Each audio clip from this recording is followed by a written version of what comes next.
Hi, I'm Priyanka. And if you're someone who is interested in learning how to ride a bike, here are the exact steps that I took as somebody who knew nothing about bikes to comfortably touring on my Speed 400. The first thing I did was I attended a 2-day workshop that a lot of groups hold for women riders only. Heels on Wheels was the workshop that I attended, but I also know that there are groups like Venturing Vixens who also give the same sort of classes. So, whatever is nearest to your location is something you can easily pick, I believe, or whatever aligns with the dates that you're free. These 2-day workshops with all women batches are a godsend. It is such a comfortable space to learn at your own pace, and all the women are so encouraging, and it's quite motivating to learn in this. The next thing that I did was I wanted more practice and also wanted to get my license, but I didn't own a bike.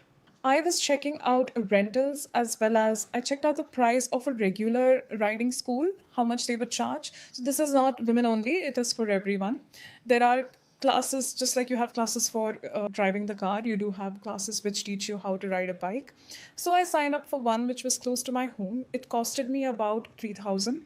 They taught me to ride on a Splendour, so I already knew the basics. I just needed somebody to watch over in case I fall, and that practice gave me much more confidence. I think with bike it's all about muscle memory building, and if you don't have a bike, either you will have to ask a friend or rent one. So I thought having an instructor is something which made me feel more comfortable, that there's someone watching me if I fall, as I didn't have anyone available to help me out with my training.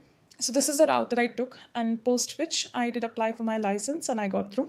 So the last step was I wanted to buy a slightly higher CC bike. That was the goal because I wanted it to be comfortable for me when I was touring. And the weight also, I was pretty sure that it was going to be a little higher than usual. Like, we are somebody who's used to riding a scooty for the most part. So obviously the weight increase is quite noticeable when you shift to bikes. So I did not immediately purchase my new bike. I thought, let me rent one for another month and then get a hang of it, get more comfortable with traffic, because traffic was something that I didn't tackle much with my classes on the bike with my instructor. So I went ahead with that. I rented out a bike from On Bikes for a month. So I rented a Pulsar, which is a lower CC bike. I wanted it to be lightweight, comfortable, so that I can practice peacefully. And once the muscle memory is pretty strong, you can move on to any bikes. If you can ride a small bike, it's quite the same. So that was what I did. Practiced around for a month, then finally went to a lot of showrooms, tested out bikes, and I think the Triumph Speed 400 was a mix of everything that I wanted. It was not too heavy, and it was powerful enough for me to find it comfortable for touring and light off-roading. Also, now that I've been riding it for a while, it's been quite a joy to ride. And that is just about my journey of how I learned to ride a bike. And if you're someone who's been putting it off, these steps are very comfortable if you know you want to do this on your own and you don't have anybody to help out with the same. These steps can be replicated easily by yourself. Yes, we are going to take help of coaches and training centers, but it's definitely worth the price than putting it off for a later time. One key thing about the way that I went about my journey with the bike is that I've tried to keep it as safe as possible and as comfortable as possible, because I was doing this alone for the majority of the part of it.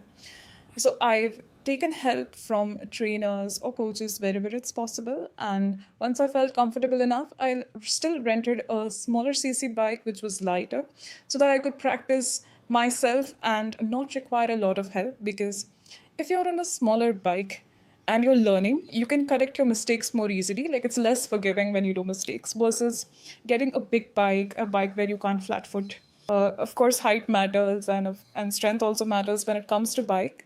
With time, when you learn better technique, you can maneuver any bike. But until then, if you want to go along your journey in a easy manner and not complicate things, we can later postpone learning skills of riding a bigger bike, bikes where you can't flat foot. Like, those things can be learned later. If you want to methodically do it in the safest manner, these are the steps that you can try. You can switch things around. Some also purchase their dream bike right away and then learn how to ride it. So you can choose the pace that you want to learn at. But if you want to do it in a slow, methodical way and a safe way, I hope the steps that I've shared helps you out. Thank you. Signing out for now.